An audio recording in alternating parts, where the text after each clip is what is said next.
मसीह यीशु के पाक फतमान झिलाली बाबरकत नाम में आप सबको सलाम। हम खुदाउन के नहायत ही शुक्रगुजार हैं जिसने आज हमें सीखने के लिए मजमून दिया है, आसमान कितने हैं। हम कलाम अक़दस में से पहला सलातीन और उसका 8 बाब और उसकी 27 आयत को कलाम अक़दस में से तलावत सुनेंगे।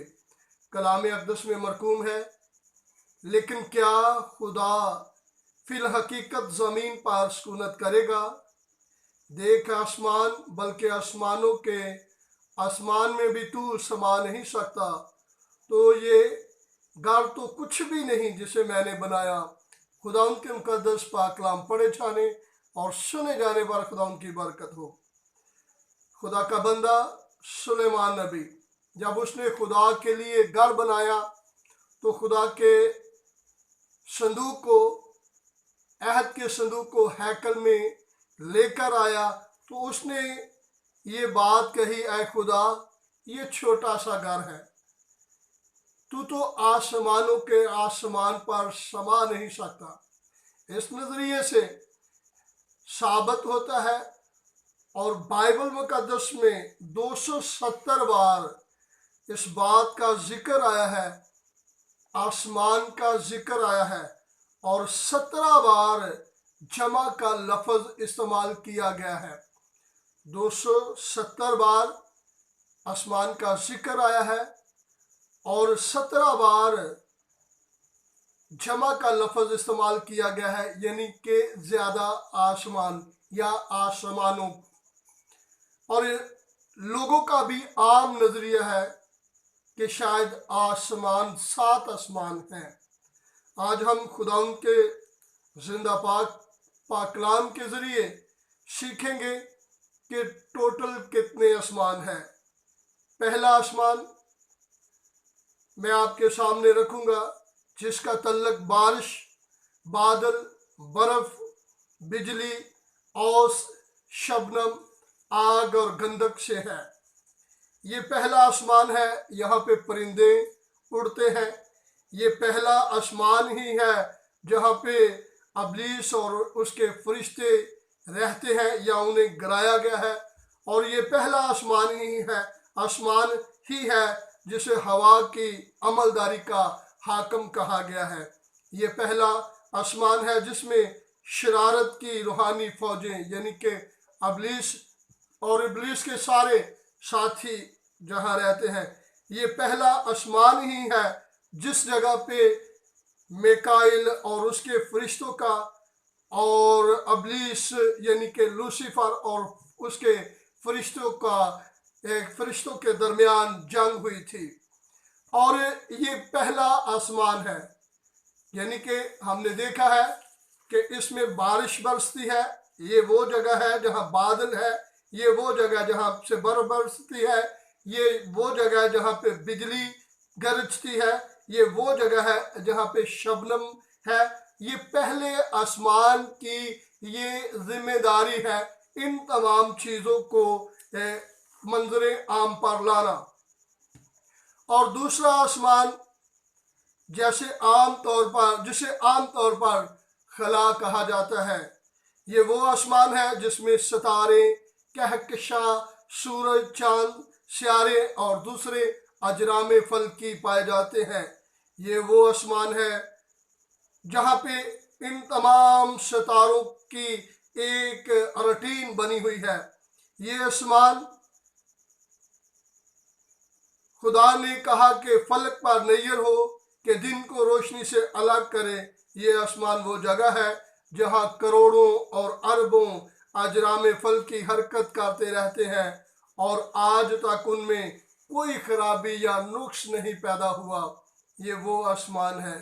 और पहले आसमान में हमने देखा है कि वहाँ पे बर्फ, बारिश, बादल और बिजली और शबनम और पाला और आग और गंधक नजर आती है। और दूसरे आसमान पे नजर आता है कि दूसरा आसमान जो है वहाँ पे जिसमें सितारे, कहकशां, सूरज, चांद, सियारे और दूसरे अजराम फल की पाए जाते हैं। और ये वो आसमान है जहाँ करोड़ों और अरबों अजरामे फल की नजर आते हैं और आज तक इनमें कोई नुक्स नहीं पैदा हुआ। और आज दो आसमानों के साथ साथ हम तीसरे आसमान पर भी नजर करेंगे। तीसरा आसमान, दूसरे आसमान की हद खत्म जैसे ही होती है तो तीसरे आसमान की हद शुरू हो जाती है। इस आसमान में खुदा के फरिश्ते, तमाम अंबिया कराम, खुदा यीशु अल मसीह और आसमानी मखलूक रहते हैं। ये वो आसमान है जहाँ पे खुदा सकूनत करता है। ये वो आसमान है जहाँ पे खुदा का तख्त लगा हुआ है। ये वो आसमान है जिसे हम कहते हैं, आए हमारे बाप तू जो आसमान पर है। ये वो ही आसमान है जिस पे हम कहते हैं कि खुदा का तख्त आसमान पर लगा हुआ है। यही आसमान है जहाँ लोग फरिश्तों की तरह रहेंगे। यही वो आसमान है जहाँ पे भर्रे का तख्त लगा हुआ है। और इस जगह को तीसरा आसमान कहते हैं। खुदा के तमाम फरिश्ते तीसरे आसमान पर ही रहते हैं। यही आसमान है जिस पर कलीसिया के नाम लिखे हुए हैं और यही आसमान है जहाँ पे खुदा ने कहा कि मैं मुकद्दसीन के लिए मकान तैयार करता हूँ। और यही वो आसमान है जहाँ पे मुकद्दसीन को, जहाँ पे कहा गया है कि मुकद्दसीन का ये घर है, मुकद्दसों का घर इस या मुकद्दसों का वतन कहा गया है। यही वो आसमान है जहाँ से जब ईमानदारों को कोई प्रॉब्लम होती है तो तीसरे आसमान से फरिश्ते ईमानदारों की मदद के लिए आते हैं। ये वो आसमान है जहाँ पे खुदा कहता है फरदौस में जगह दूंगा। ये तीसरा आसमान है। बाइबल मुकद्दस इन तीन आसमानों के अलावा किसी आसमान का जिक्र नहीं करती, जिससे हम ये नतीजा निकाल सकें कि और भी आसमान है या सात भी आसमान है। अगर किसी को इस बारे में इल्म हो कि सात आसमानों के सात आसमान है तो लाजमी हमें भी बताएं ताकि हम भी अपनी करेक्शन कर सकें। पहले आसमान में आपको बताया गया है कि पहले आसमान में बर्फबारी, बारिश, बादल और आग, शबनम, पाला और गंधक है। और इसी आसमान के हिस्से में परिंदे उड़ते हैं और यही यहाँ तक ही अबलीस और उसके चेलों की उसके अबलीस के साथियों की, उसकी अबलीस की फौज का राज है यहाँ तक ही। और यही वो पहला आसमान है। और दूसरा आसमान जो आपको बताया गया है जिसे आमतौर पर खला भी कहा जाता है। और तीसरा आसमान वो बताया गया है जहाँ पे मुकद्दस लोग रहेंगे। खुदा यीशु मसीह ने डाकू से कहा तू आज ही मेरे साथ फरदौस में होगा। ये तीसरा आसमान है जहाँ खुदा का फरदौस है।